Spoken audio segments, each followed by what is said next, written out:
बिस्मिल्लाहिर्रहमानिर्रहीम। अस्सलाम वालेकुम डियर स्टूडेंट्स, उम्मीद है आप सब लोग खैरियत से होंगे। आज हम एक्सरसाइज 2.3 पढ़ेंगे। इस एक्सरसाइज के स्टार्ट से पहले हमने दो बेसिक डेफिनेशंस पढ़नी है, कैरेक्टरिस्टिक एंड मेंटीसा। फर्स्ट करें, मैंने एक लॉग लिया किसी नंबर का। अभी लॉग कैसे फाइंड आउट करते हैं ये मैं आपको इसके बाद वाले क्वेश्चन में सिखाऊंगा। मैंने लॉग किसी नंबर एक्स का फाइंड किया, आंसर आ गया 2.3729। सपोज करते हैं डेसिमल पॉइंट से पहले वाले हिस्से को हम इंटेग्रल पार्ट कहते हैं। This one is known as integral part, ठीक है। और जो डेसिमल पॉइंट के बाद वाला होता है इसको हम बोलते हैं डेसिमल पार्ट। क्या कहते हैं बच्चों? This one is known as decimal part. अब जब किसी नंबर का लॉग फाइंड आउट कर लेंगे उसमें जो इंटेग्रल पार्ट है, that integral part is known as characteristic. Definition आपको बुक पेज नंबर 25 से मिल जाएगी। Is the integral part of the logarithm. It tells us how big or small the number is। ठीक है, ये आपने डेफिनेशन याद करनी है। फिर उसके बाद है mantissa. Mantissa is the decimal part of logarithm of a number. ठीक है जी। अब हमने एक्सरसाइज 2.3 क्वेश्चन नंबर 1 में find characteristic of the following numbers, हमने इन नंबर्स का कैरेक्टरिस्टिक फाइंड आउट करना है। अब कैरेक्टरिस्टिक फाइंड करने के लिए दो मेथड यूज किए जा सकते हैं। उनमें से आसान वाला जो है वो ये है, आप इस दिए हुए नंबर को साइंटिफिक नोटेशन में लिखें। ठीक है, अगर हम साइंटिफिक नोटेशन में लिखना चाहें तो ये डेसिमल पॉइंट यहां से ट्रेवल करके यहां पर आएगा, यानी इस डेसिमल पॉइंट ने 3 डिजिट्स ट्रेवल किए। तो हम इसको लिख सकते हैं 5.287 into 10 raise to the power 123।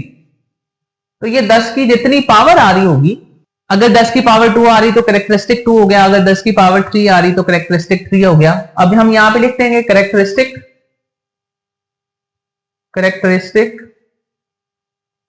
अब गौर से देखिए 10 की पावर कितनी आई यहां पर बच्चों? 3 आई। तो इस नंबर का कैरेक्टरिस्टिक 3 हो गया।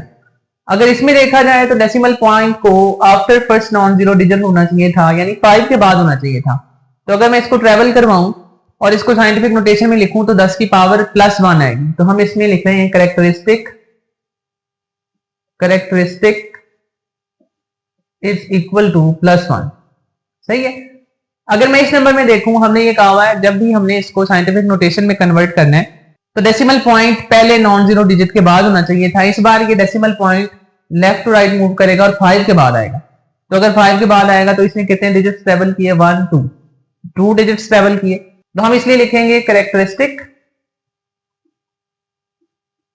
Characteristic will be equal to, इस बार होगा -2, या हम इसको यूं भी लिख सकते हैं, 2 के ऊपर एक बार लगा देंगे। ठीक है, हमने शुरू में ये कहा कि कैरेक्टरिस्टिक इंटेग्रल पार्ट होता है और मेंटीसा जो है वो डेसिमल पार्ट होता है और ये ऑलवेज पॉजिटिव होता है। तो इसलिए कैरेक्टरिस्टिक में ये शो करने के लिए सिर्फ कैरेक्टरिस्टिक नेगेटिव है, हम उसके ऊपर बार लगा देते हैं।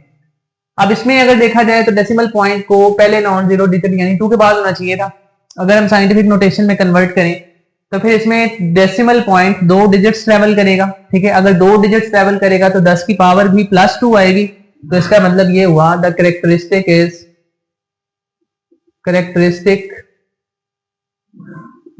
Is equal to +2। अब यहां पर देखें ये डेसिमल पॉइंट यहां से 4 के बाद आएगा, तो इसने 1 2 3 4 5 डिजिट्स ट्रेवल किए। तो इसलिए इसका कैरेक्टरिस्टिक कितना हो जाएगा? -5। CHARACTERISTIC कैरेक्टरिस्टिक इज -5, या हम इसको यूं भी लिख सकते हैं 5 के ऊपर बार। इसका मतलब भी क्या है? -5 है। अब ये देखिए इसमें अगर हमने कैरेक्टरिस्टिक फाइंड करना है, यहाँ पर decimal point it should be first after first non zero digit, तो यानी 1 के बाद होना चाहिए था।